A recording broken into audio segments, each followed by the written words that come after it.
Thank you for joining us here at Lowry Sports Rhetoric. I am your host, Nathan. I'm Damon. And today we're going to continue in the NFC with the West. We're going to start here with the Arizona Cardinals. Last year, 2021, they went 11-6. They were second in the NFC West, and then they had lost the wild card to the Rams 11-34. That's a blowout. Yeah. Yeah, well, it was the Rams, so It was the they Rams. did go on to win the Super Bowl. Yeah, before we move on with everything, I think you and I both felt that Arizona was primed to take before the season last year, primed to take a jump. Young team, exciting team to watch. Um, Love the marriage between Murray and Kingsbury as far as that offense, that player. But I think both of us were. I don't know. I won't speak for you, but I was a little disappointed with last season. Right? I mean, I well, felt the beginning of the season they went 8-0. yeah, that during that stretch they looked so unbelievable good. on And then both it sides of the ball. dropped. On both sides of the ball, then it just and dropped. yeah, and then it seemed like the wheels fell off a little bit, not completely, but a little bit. Well, let's get into where they rank here. They got offensively they were 8th in yards, 11th in points. Defensively, they were 11th in yards allowed and 11th in points. I thought you were going to say 8 for points. I was going to say the symmetry is unbelievable. But I mean, that's a lot of 11th. I mean, to me, that's a solid team. That's a just outside of the top 10 kind of team. Yeah, I mean, obviously. All right. Their GM is Steve Keim from 2013 till now. That's 9 years. And their coach is Cliff Kingsbury, and that's 2019 to now. That's 3 years. His record is 24-25-1 as a head coach there. Yeah, I do feel like a little bit like maybe this team has not reached expectations. I do feel like that's there. Well, it's interesting because Kingsbury was hired, I think, to bring a fun, exciting offense to that team. And he had. And he has. That's what he's done. Maybe they've reached a ceiling. Maybe that ceiling has to do with him. Maybe that ceiling has to do with Murray. Or the pieces around him. I mean, I don't know. When we get into it, I feel like the pieces around him are pretty darn good. Yeah, but there's been injuries, suspensions. Sure. I mean, you can't keep a complete team on the field. I mean, that makes it pretty. Well, and I feel like so they extended Murray. So Murray is not going to change. That's going to be the answer at quarterback. Right. So if they kind of fizzle out again, then things might get hot for good old Cliff there. But yeah, the interesting thing about Kingsbury too is I like Kingsbury as a coach. He's interesting, right? So when he was in college, everywhere he went as offense coordinator, the offense was awesome. Then he gets the head coach job at his alma mater, and the book was he wasn't a good recruiter. Like he's a good recruiter out the gate, but not a good recruiter overall. I think is what people said about him. He could recruit like quarterbacks and wide receivers because he could sell them on his offense, but outside of that, I think he struggled. And then he gets fired from his alma mater as a head coach. Didn't do a great job there. Gets the USC offensive coordinator job, and then before he ever does anything with them, the Cardinals come knocking. Yeah, and it was interesting. I remember when he got hired, there was a lot of discussion about his qualifications. Yeah. And his ability to be a head coach. I personally like him. I think he's done a good job with what he's had down there. And again, like you said, he definitely gets their offense exciting to watch. He knows how to draw up plays. It'll be interesting to see. Like I said, this 3 years in, and he's pretty much 800 is pretty much what he's at. He smashed the draft from home too. I think he smashed that. So he's got that to it. Yeah, do you remember that? Yeah, he definitely. he smashed that. It was like a rental, to be honest. Yeah, but he did gravitas to him for putting it out there like that's the way he was living. He looked like he was. He made it look like that's the way he was living. I mean, sure, he could. I mean, anyways, Arizona's a beautiful place. I live down there. It's a beautiful place. All right, we're going to go ahead and get into free agent additions. Nick Vigil, outside linebacker from Minnesota. Darrell Williams, running back out of Kansas City. Steven Anderson, tight end out of the Chargers. Will Hernandez, guard out of the Giants. Ben Nealman, linebacker out of Kansas City. Kingsley Kiki, defensive tackle out of Houston. Christian Blake, wide receiver out of Atlanta. And that's it for their additions. So not a whole lot of additions. Not a lot of, nothing like, that feels like second string additions mostly. A lot of them, depth. Yeah. And I think that they are from what I can tell, happy with the team that they have. Like, I don't think that they were looking to make a bunch of changes because, like we talked about, a couple of years ago, I mean, I was beating the drum on these guys saying, hey, man, they're going somewhere. You know what I mean? Going into last year especially, it was like, hey, look at this team. And again, they were 8-0 coming out the gate. Then you started having some injury issues, started having some issues there, suspension issues, I think. What was it with Hopkins? Did he get injured or did he get suspended last year? Because I think he's suspended next year. Is that right? I don't know. Yeah, I'm pretty sure I'm he's facing suspension here going into this year. But I think it might have been injury last year, if I remember correctly. But at any rate, that's a huge part of that offense. Yeah. He's I mean, one of the best wide receivers in the league. Some would Sure. argue the best wide receiver in the league. Sure. Not sure about that. But he definitely changes the outlook of that offense. And it seems like, as much as I like Kyler Murray and I think that he's talented as all get out, he does struggle when it's a little lesser talent around him, which, I mean, that's an obvious thing to say, but some quarterbacks can kind of mask problems, Yeah. and I'm not quite sure that Kyler Murray can do that. Well, and maybe not at this point in his career, too. Sure. Maybe that's something that he learned. Like, I think that might have been a little bit of the knock on Russell Wilson early on, and I mean, we'll see with Denver how that plays out. I think the knock on Russell Wilson early on was that he needed all those weapons around him, and then all of a sudden he turned into a guy that, like, as he grew, turned into a guy where he was the show. Like, he had a better understanding of when to run, when not to run, when to throw, when not to throw, throwing on the run. And, like a guy like Lockett, he turned him into an all-pro. Maybe Lockett is an all-pro, but he's not DeAndre Hopkins, that's for sure. No. So that's doing it with a little bit lesser talent. So I think there's a potential that Murray could grow into that, but maybe he's just not there quite yet. Yeah, and I don't think that it's going to be too big of an issue because they have done some things to add talent to Yeah, that team. yes, they have. All right, we're going to go ahead and get into the free agent losses. Christian Kirk, wide receiver, which, again, like we talk about, like, hey, look, If you were going to pay Christian Kirk what he got paid by Jacksonville, you were not going to have the money to re-sign Murray and some of these, And he is a good player, and he did add a lot of help to that. He's a slot receiver. Yeah. So I do think that that's a loss. Again, like you said, I think for the money that he wanted, probably not, or at least the money that he got. But if he wanted the money that he got from Jacksonville, that's what he was demanding from the Cardinals. I can see why they didn't give it to I him. can see that. All right, and then Chandler Jones, outside linebacker to Vegas. That one I think hurts more than Christian Kirk. I think that's a huge hurt. Yeah. Chandler Jones is a damn good player. Yeah. Chase Edmonds, running back to Miami. Jordan Hicks, inside linebacker to Miami. Jordan Phillips, defensive end to Buffalo. And then Darryl Daniels, tight end to Houston. Obviously, the top two on that list were the big knocks there. I think Edmond and Hicks are solid players. I'm not sure that they replace them with equal quality either. I think all in all, if you're just looking at free agent losses versus free agent gains on this team, they lost more than they gained. They lost more. I think and it's not it's not a huge amount either direction. They really didn't do a whole lot in free agency either way. But I would say I agree with you. First off, the Chandler Jones loss again. I mean, that's a big loss. Yeah. I mean, that's a big loss. So I agree with you. I think in free agency they probably lost more than they gained. Yeah. So I think we're going to talk about how we're happy about their draft, but that's still bringing in youth as compared to a veteran. To veterans, and I think that so they got younger. You're not going to replace Chandler Jones no matter what first year out of the draft. Right. And I think this has kind of been like what we just talked about earlier in the vid. Like this is a team we've been watching, going, man, they're young but they're good. They're young and they're good. They're building towards something. Well, now some of those building blocks moved on, and now they're young again. So is that... It'll be interesting to see. It is interesting to see, but maybe the pieces will fit better than those other pieces. Who knows? All right, anyway, let's get into the draft. Let's get into trades, actually. Oh, trades. That's right. There is one big trade. There was. Marquise Brown from Baltimore for a 2022 first round.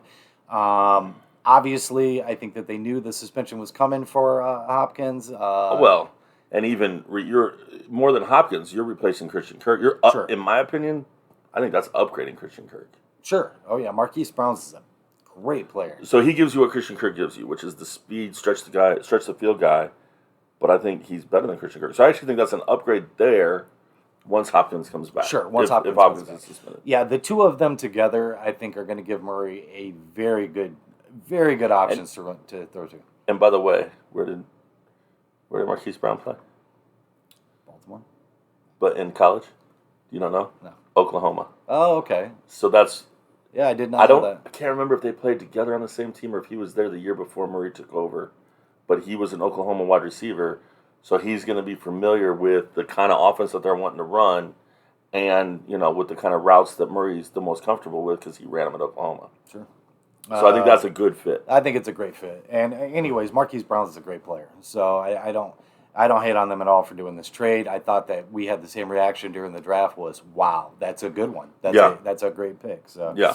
All right, now let's get into the draft. Obviously, they didn't have a first because they got Marquise Brown. Round 2, number 55, Trey McBride, tight end out of Colorado State. I'm a huge fan of Trey McBride. Yeah. I wanted him on the Colts. Yeah. I think this is a fantastic selection. I mean, yeah. I mean, this adds another weapon. And I'm really high on Trey McBride. I think he's got a huge ceiling. We'll see if he ever actually reaches that. But I think this guy could be a dominant. He's good in both sides, whether it's blocking or receiving. I think he's a very complete tight end and maybe one of the more complete tight ends that we've seen come out for a little while. Obviously, some of the other tight ends are more of a receiving tight ends. This guy has that blocking game as well. Yeah, I think he's going to, at the NFL level, it might take him a year or two to get up to snuff on the blocking. He was a blocker in college, but I don't know that it was his strength. And so NFL linebackers might give him a little bit of trouble, but I think he's got the body to be a blocking linebacker or tight end. So I think it'll get there. But I would expect, like, his catch radius is ridiculous. His route running is very solid. So I think that aspect of his game should translate right out the gate. Yeah, I like it. And then the blocking, I think, will come. But you might not look at him being the best blocker right out the gate, but in a year or two, he'll be there, I think. Well, and it's going to take some adjustment coming from Colorado State anyways to Right. reach at that level. But I liked watching him in college. He actually caught my attention a whole lot when I was watching him. And I definitely was paying attention to the tight ends. He was the one that I fell in love with him. Yeah, we didn't get him, but that's okay. He can catch. Good for you, Cardinals. He can catch like a wide receiver catches. Like, he can high point. He has a nice catch radius. He's such a big dude. Strong. Such a big dude. Yeah, strong to fend off defenders. Like, safeties are not going to be able to deal with him. So, yeah, I think that's a great pickup. All right, round 3, number 87, Cameron Thomas, defensive end out of San Diego State. Yeah, I've heard some people high on him. I've also heard some people not so high on him. So I think he's a potential kid. So, the downside is this your replacement for Chandler Jones? Like you said, he might be Chandler Jones in 5 years if he reaches his full potential, but he ain't Chandler Jones right now. So that's where it hurts him, even though, he might be the guy they're looking to be the Chandler Jones replacement. And he has that untapped potential, but it's not there yet. All right, round 3, number 100, Maya Sanders, defensive end out of Cincinnati.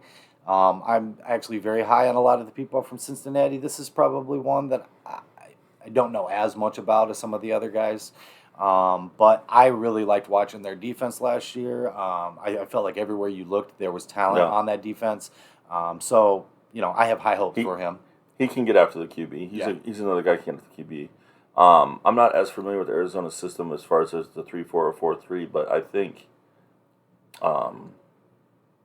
he's in that. Yeah, I wonder if they're doing a 4-3 because he would be like a 4-3 style defensive end to me, I would think. Well, they obviously double dip there in defensive end, right? Double dip. They're looking to add that pressure, and I think Sanders is probably more of a ready to play now but lower ceiling. Sure. Where the other kid, the Stanford kid, is a higher ceiling, but it's not there yet. A little more raw on being able to get after. That would be my thought. Sure. Makes sense. And then down the road, maybe playing both. Maybe they play opposite side of each other. I don't know. I don't know what Arizona's holes are as far as that goes. Yeah, it depends on how they play out there. Round 6, number 201, Keontae Ingram, running back out of USC. Very good running back. I think has really good upside. So to me, that replaces Edmonds that walked with probably equal talent. I don't know that that's a huge loss. Because, Ingram, the USC was a mess and Ingram was still doing what he needed to do. I definitely agree with you. I think watching USC last year, or the last couple of years, I do feel like their talent level was a little down, even coaching-wise, whatever. He definitely stood out. Obviously, you had some, like Drake London also stood out as well. But I think Keontae Ingram definitely stood out when I watched their games as a good running back. Yeah, he did end up getting injured towards the end of the year, though, so I don't know if he's going to be available like right out the gate. But, Yeah, we'll have to see when how he's that healthy, translates. he's very good. We'll see how that translates to the pros there. All right, round 6, number 215, Lakitis Smith, guard out of Virginia Tech. I do not know a lot about him. Unfortunately, I don't either because you know what, Virginia Tech, kind of boring last year. I didn't watch a lot of Virginia Tech last year. He didn't show up on my list when I was kind of looking at offensive linemen. I wasn't necessarily looking at guards as much as I was tackles. So this was a deep offensive line class, though. I know there's a lot of undrafted free agents that were good. So, you got to give them the benefit of the doubt that he's a solid bench type guy. Round 7, number 244, Christian Matthew, cornerback from Valdosta State. Yeah, don't know anything about him. Sorry. I mean, Valdosta State, the only thing I know about Valdosta State is that they do pump out. They get a lot of Florida kids, a lot of guys that are either like undersized or maybe have like grade issues that don't go to the big Florida schools. Will go there and then try to transfer later, or they end up sticking sometimes. So they usually do pump out a lot of talent. They usually get a lot of really good athletes. So he's probably a good athlete, would be my guess. But all right, round number 7, 256, Jesse Lakita, linebacker out of Penn State. Yeah, I mean, like I said, I've kind of looked into him a little bit. I don't think that he's got the highest marks out there. I think here in round 7, I mean, it's just taking a flyer on. Well, the interesting thing about him is, so that Penn State program has been pumping out linebackers the last couple of years. So, it could be, we've talked about this in other videos, sometimes, especially at the college level, you're surrounded by so much talent that you don't really have that opportunity to shine. Sure. And if maybe he just looked like a guy that gets the job done, yeah. But there's more there because all that other talent around him, I mean, they had some good linebackers. They had 2 years ago, right? Parsons is like the best linebacker in the country. Yes. And then they rebound from that by having 2 more studs at linebacker. So during his career there, he's been overshadowed by some really good players. Sure. So maybe there's something there that just hasn't had the opportunity to come out yet. Possibly. Absolutely. Possibly. Yeah, there could be that potential. All right, round 7, number 244, Marquise Hayes, guard out of Oklahoma. Now, I know him. I like him, actually. He's one that I wouldn't mind the Bears having. I think he has, especially in the running game, solid. Well, and obviously he's going to be familiar with the head coach. Or not the head coach, but Murray. I'm sorry, with Murray. Because he was probably there still when Murray. He was probably a freshman there when Murray came in. I would think so. So yeah, I think he'll be familiar with the kind of system they run, and he'll fit the kind of system they run. So that's probably not a bad pick. All right, we're going to go ahead and get into the Cardinals starters here on offense. Projected starters: quarterback Kyler Murray, 3,787 yards, 24 touchdowns, 10 interceptions, another 423 yards rushing, and 5 touchdowns. You can't complain about those numbers. The only thing I would say is I think he's got more running in him than I understand why he wants to prove he's a pocket passer. And I understand why they don't want him running because you don't want him to get hurt. I mean, he still ran for 423 yards. Yeah, but he's so electric. Yeah. He's so electric. Like, if he ran, I think that might be where he can still grow, is understanding, okay, if nobody's open, I can just go get 6 yards right now. Like, he can run.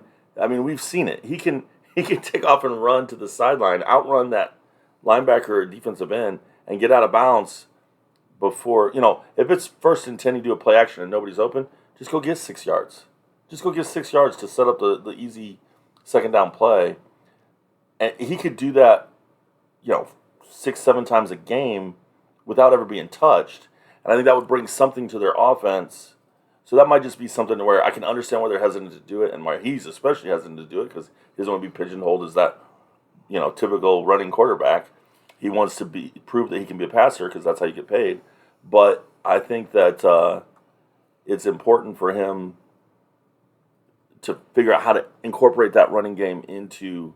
Josh Allen does it really well. I think of what I don't remember from his stats if he had more yards than that. I feel like he probably did. Yes. Yeah. Yeah. So like there's a better mix there to be found, and that would make their offense a little bit more dangerous. Yeah, I like Kyler Murray. I don't know. I think the comparisons to Russell Wilson are actually very, very good comparisons. I do. I don't know. I think that they're even with Russell Wilson, who like does it better than anybody else. I do think that there is some limitations there at quarterback, but I definitely don't hate on Kyler Murray. I think he's a good quarterback, and I think that if you build the team around him, like we talked about before, I don't know that he's necessarily going to mask holes, but as long as you can give him players to throw to, he's an intelligent guy. I like the way that he views the game as far as keeping himself protected. He obviously has that baseball background, so he knows how to slide. He knows how to protect himself. Runs out of bounds like Lamar Jackson or like Russell Wilson. He doesn't go for that hit like some guys who run, like Josh Allen. I think a little bit. He'll take a hit. He'll absorb that hit. He runs through people. Whereas these guys, Murray's build's not going to do that. Obviously not. And that was my biggest concern about Murray coming out of college. Anyways, was his size. I think his talent level is definitely there. I think it could have, so I don't know. I think he's got still a whole lot of high upside. Like I said, I do think that there is a ceiling there with the type of player that he is. But you can still definitely get to a Super Bowl if you build a team around him. And I've been impressed with him, and I like him. So to me, it's like as a runner, just as a runner. I said this to you during a couple of games. He's Barry Sanders. He is. He's Barry Sanders. And if he can. He's got elite. If he can figure out how to be that in doses and protect himself while doing that, he'll be electric. Yeah. And he'll take them to another level. It's figuring that out. And I think that's experience and feel for the game. And there might still be some, I think when he was in college, it was a little easier for him. Like there's still some feeling out. When all the linebackers can run 4.4s, it's a little different. So, you know what I mean? Like, so I think that's he's still figuring that out. Yeah, and I think but once he figures that out, I think that's the key to them going to another level. He's got a good touchdown to interception ratio. I'd like to see a little bit more touchdowns from him in the air. 24. I mean, it's decent. Like I said, I'm not complaining about it, and the 3,700 yards passing is not bad. Oh yeah. If he had 1,000 yards rushing and 3,700 yards passing, that'd be like right there amongst the best. That'd be like MVP type. Absolutely. So it's just, that's to me, it's like he either needs to get a little bit more passing or a little bit more running. He's like real close to being in that like upper echelon of production. All right, James Conner, running back. 752 yards, 15 touchdowns, 375 receiving yards, and 3 touchdowns. That's pretty good production there. I mean, I love James Conner. I had him as a fantasy player when he was at Pitt. For my college team. The dude's a beast. I liked him when he was at Pittsburgh. But James Conner is one of those power backs, and we've talked about this over the years, and the NFL power backs have a shelf life. And if you have a power back like James Conner, you better have a change of pace back too. So, I think the guy they drafted could be that if he's healthy. But yeah, I mean, there's a shelf life to James Conner. So now, you actually production. Hey, you know what? The best change of pace back that they have on their roster is Kyler Murray. Yeah, I mean, honestly. Yeah, honestly. Right. So like, there is that aspect of things like Kyler Murray. If the defense wants to load up on the middle and stop James Conner from going between the tackles, fake handoff and let Kyler Murray run around the outside is probably the best way to break that up anyway. So. 15 touchdowns and 3 more in the air. It's kind of hard to stop James Conner. I'm just saying. He's not the easiest person to stop in the red zone. Short yardage, that kid is a monster. Yeah, it was good production. So, okay. Wide receiver DeAndre Hopkins. One of the best in the game.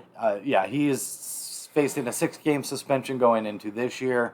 Last year, the same as Watson. What did he do that was as bad as what Watson did? Oh, I'm sorry. PEDs. I'm sorry. Anyways, yeah. All right. 42 receptions last year, 572 yards, and 8 touchdowns in 10 games. He did have injuries. That's right. I wrote it down. I couldn't remember earlier, but he did have some injury issues there. When he's in top form, man, what a great wide receiver. One of the best in the game. One of the best in the game. Yeah, it's a shame that he's facing this suspension because I think watching him and Marquise Brown, our next guy, Marquise Brown, coming over from Baltimore, 91 receptions, 1,008 yards, and 6 touchdowns. I think together those two bring a whole lot to watch. It's going to be a lot of fun. Well, and they complement each other very well too. They very right. Much like they're going to complement each other very well. And yeah, that's going to be a nasty duo once Hopkins is back. And you know what? Maybe a blessing in disguise of the 6-game suspension because it's going to force Marquise Brown to step into that lead role. It's going to force Murray and Brown to get either reacquainted or newly acquainted. So they should have some, in 6 games of him being the number 1 receiver, there should be some chemistry built there. Then you bring Hopkins in, and now you figure out how it works together. And by playoff time, they should be clicking. And a third wide receiver by the name of A.J. Green. 54 receptions, 848 yards, and 3 touchdowns. Not a bad third receiver. Yeah, he's a little bit over the hill. Hey, now let's say this. If he stays healthy. So the problem with Green has been that he doesn't stay healthy. But by not being healthy, he probably doesn't have as much tread on his tires as a lot of people his age, really. Maybe. I mean, if you think about it, his body hasn't been... His body, has been injured. He's done a lot of rehab. But he hasn't been tackled nearly as much as a wide receiver his age normally would have been. So, and when he was better than Hopkins when he was in his heyday. Oh yeah, he was better than Hopkins in his heyday. So if you get 80% of that as your number 3 receiver, that's what I'm saying. Wow. Yeah, as a third option here, DeAndre Hopkins, Marquise Brown, and AJ Green. I'm happy with it.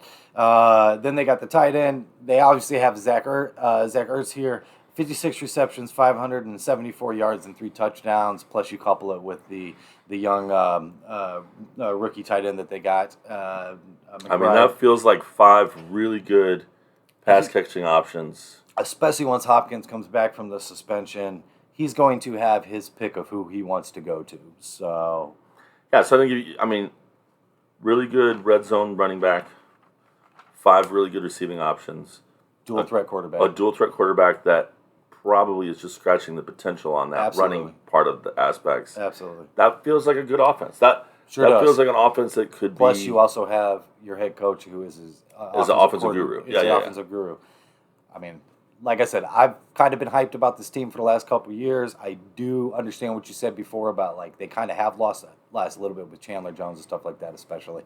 So there's a little bit of loss, but I'm still excited about that. Yeah, and I think this is okay. So what we just said, though, as excited as we are about that,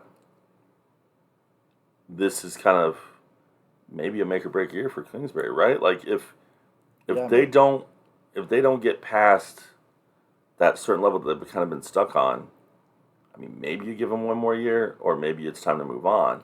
But I think in my opinion, for him to prove that it was a good hire, they need to get a little bit better than they have been the last couple of years. I mean, they definitely need to finish a little stronger. 8-0, and then to end up, what was it? I had it. 11-6, starting 8-0. And then they lost their first playoff game, right? Or their second? Second. It would have been wild cards. So, yeah, they lost their first one. Yeah. Yeah. So really, so you're going 3-7 in the last 10 games, including the playoff game. That's rough. That's a rough way to end. That's not finishing especially a team that I thought just had like you said, like when we first watched them last year at the first beginning, it was crazy. So, anyways, we'll get in the defense. We'll wrap some of that up here in a little bit. But at defensive end, you got J.J. Watt, 16 tackles, 1 sack, 1 forced fumble, 2 pass deflects. He did have some injury problems as he's old as all get out, and he only played 7 games. Obviously, this dude in his heyday was one of the best players to ever step on a football field. His brother currently is one of the best on the football field. And I think even if he's not giving you production, he's a great human being. Like if you know anything about what he does off the field, like he is a great human being. And so I think having that kind of leadership in the locker room and experience. Yeah, definitely experience. So I think having that in the locker room is valuable, even if he's not giving the on-field production that he used to. Yeah. I mean, he's definitely over the hill. I mean, let's face it. He's on his last hurrah. So man, you're really. Did he play for one of your rivals or something? He must have. Houston. He must have just really destroyed a quarterback that you were fond of at one point, because you are really pounding in the over the hill thing on him. He's just over the hill. What do you want? He's old. It's age. Can't stop that. He was on Houston. He probably single-handedly ended Andrew Luck's career early. I mean, I always loved J.J. Watt, so I don't care that he was at Houston. I don't care. He's the only place. Anyway. Yeah, but I think you're enjoying saying that he's over the hill a little bit. I like J.J. Watt. All right, nose tackle Rashad Lawrence. Last year, 11 tackles. He did have injuries. He only played in 11 games. Defensive end Zach Allen. 48 tackles, 4 sacks, 3 fumble recoveries, 1 interception, 4 pass deflects. Yeah, I mean, like I said, their front could use a little bit of help. I think Zach Allen actually. I mean, it's not bad. Those aren't bad numbers. Yeah, You know so what I this mean? is a this is a 3-4 front too. So I don't. I think the guy from Cincinnati might be one of those defensive ends Yeah. instead of an outside linebacker in this front. He might be one of those defensive ends. If they might need to put some weight on him, but I think he could potentially be that. Yeah. Could use a little help there, but. All right, linebacker, we have Dennis Gardeck, 23 tackles, 1 fumble recovery. We got Zaven Collins at inside linebacker. He was a rookie last year, 25 tackles, 3 pass deflects. We got inside linebacker Isaiah Simmons, 105 tackles, 1.5 sacks, 4 forced fumbles, 1 interception, and 7 pass deflects. And then we have Marquise Golden, 48 tackles, 11 sacks, 4 forced fumbles, 2 fumble recoveries, and 1 pass deflect. They could use a little bit of help at linebacker too, but obviously with Isaiah Simmons and Marquise Golden, that's still some really good play there between the two. Yeah, it's kind of interesting. I think that Hicks, one of the linebackers that moved on, was obviously. I think he was probably one of their starting middle linebackers, next to Simmons. That's why the other guy didn't have that much production. I would say that I don't know. We'll see. We'll see how good those guys that they drafted fit in. Maybe those guys are a year or two away, and maybe these guys that don't have a lot of production. It's because they were in backup roles last year. I think that's very possible. Sure. I mean, obviously, like Chandler Jones was the starter at the other outside linebacker. So obviously that other guy was in a backup role. Yeah. And then you bring in these young guys to also fill some of the, like, either replace them or fill that backup role. Yeah, I mean, it does kind of seem like, at least from the front seven standpoint, that's not on par. That's definitely not on par with the Rams. Sure. That's not on par with some of the front sevens we talked about in the other league, the other side in the AFC. It's really not on par with the Niners. Probably not the Niners. It's not on par with those teams in the East that we liked, like Washington, Philadelphia, Dallas. Yeah, I think they could use a little bit. Like, that's where their weakness is right there. They could use a little bit of help in those areas. But, again, you have some stuff to work with. But we'll have to see how that improves. So, all right, let's go ahead and get cornerbacks or defensive backs.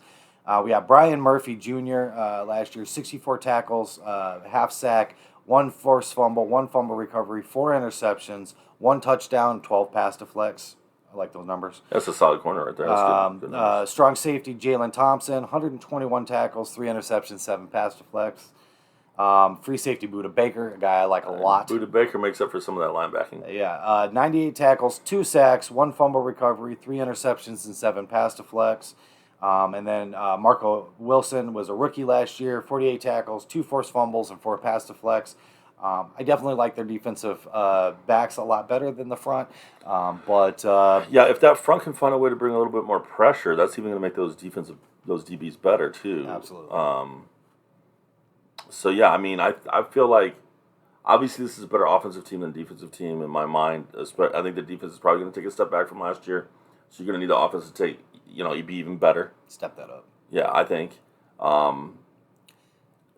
mean, we'll talk about the rest of these West teams as we go, but I feel like it's a tough division, and I feel like I'm not as high on Arizona as I have been, and you know that I've been really, really high in Arizona. I've kind of been beating the drum on them, saying, hey, man, look what this team's doing. Look at what this team's doing.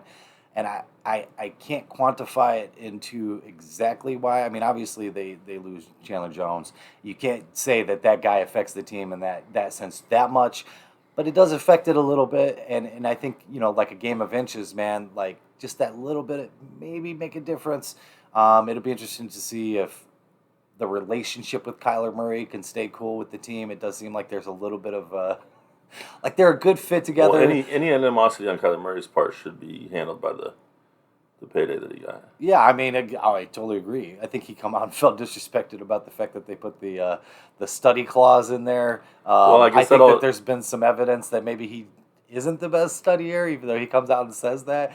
He's had some tweets that kind of come out and made it seem like he's not that big into studying, so it's kind of interesting to see. And maybe the organization, the coaching staff feels like for him to take that's the on-tap potential that we're talking about, that we feel like he has another level to go to. maybe that level is because of film study. Maybe Yeah. getting to that next level requires film study. And look, this is the thing. Whether I don't care what sport it is, the guys that are in the 1% of the 1%, which Murray is Details. athletically, he's in the 1% of the 1%, right? Michael Vick was like this. Vick talks about it. You watch Michael Vick talk about it. When he was with the Falcons, he did not study the way he did when he after he went to prison and got out and was in Philadelphia, and he was taking it. He had like that wake up moment.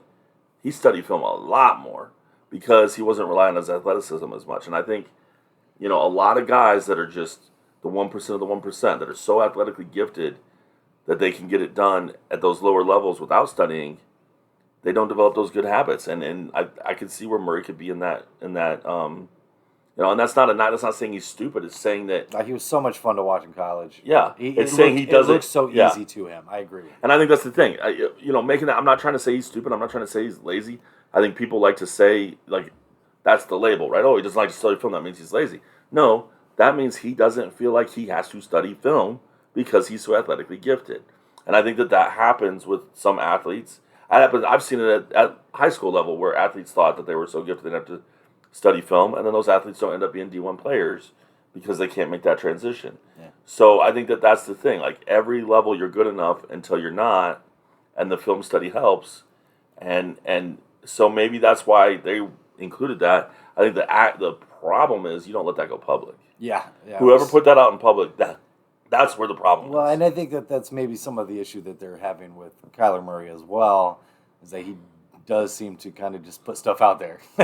Like he kind of creates but he did get paid, so you got to say like he might have done something right because he got that big contract. I mean, he did get paid. He got paid. And 3 years from now, if he's getting traded like Russell Wilson got traded, then we'll probably know that he didn't improve his film study. Yeah, what to see. I mean, like I said, I don't want to. I'm high on Arizona. I really am. Am I not as high as I've been? Probably, but it's not by a large margin. And I was very high on them. I mean, and obviously when they went 8-0, you look at that and go like, heck yeah, like see, I was right. I was right. This team's gonna dominate. And then you see the last end of it, and you just there's some worries there. There is some concern as we talked about, like in the defense. But this team, I think, could be at the top of that division. Or obviously, I mean, there's some tough competition there. Or they could fall more in the end. It's kind of hard to say. It's a tough division. So. Yeah, it's a tough division, and so maybe they'll be competing for a wild card again. Maybe they'll be competing for the division, or maybe they'll just miss the playoffs. I think any way you look at it, they're a fun team to watch. We've talked about that before. They're a fun team to watch. Them against the Rams is must see TV. That's right. Like it's must see TV. Them against the Niners is must see TV. Yeah. Them against Seattle used to be must see TV. Yeah, I'm not sure I'd throw that in there this year, but. But okay, so I mean that's it. When you talk about that, you've got San Francisco and you got the Rams there. Look, those are tough teams. It's not like easy to beat them, and I think that the Cardinals are very much in that category as well. I think that they could beat anybody. I think that they could also lose to anybody. So to wrap it up, these videos are how was the offseason? What do we think of their offseason? Good, bad, middle. I think to me, we talked about they lost more than they gained in free agency. The draft was solid, but not great, partially because they made one really good trade. So, to me, I'm kind of like, it's in the middle. It wasn't like the worst free agents or the worst offseason that we saw. It wasn't the best. It was just kind of in the middle. Yeah, it was kind of in the middle. I agree with you on that. I think I wouldn't necessarily say if they got worse, it was slightly worse. You know what I mean? Slightly less. I think that they kind of basically stayed the same, maybe a little bit under. But I think they got a little bit worse on defense, a little bit better on offense, and that might balance itself out. Sure. Considering you have an offensive coach, well, maybe you just need to have a team that can outscore everybody. That's right. And that's what you need. And let's face it, they did go 8-0. So it's not like, and like you said, if you're taking a little bit of a step back, the end of the year didn't end up right. If they can get whatever problems they had going on there at the end of the year corrected, fixed, especially by the time they get Hopkins back, I do think that this could be a very good team. So. Yeah. Anyways, thank you for giving us a watch. We appreciate it, and give us a like, give us a subscribe, and comments. Like me personally, especially, I love getting in the comments, talking to people. If you think that we were wrong about the things that we said, let us know. If you appreciate what we said about your team and like the fact that fans of the Bears and the Colts are, thoroughly enjoy watching your team, let us know that too. We always enjoy that from other fan bases as well. The whole idea of us doing Lowry Sports Rhetoric was to have conversations. We've been talking sports together for a long time. We were hoping to include some other people into that. So the way to do that is through the comment section. Thank you. Thank you for giving us a watch. We look forward to again next time.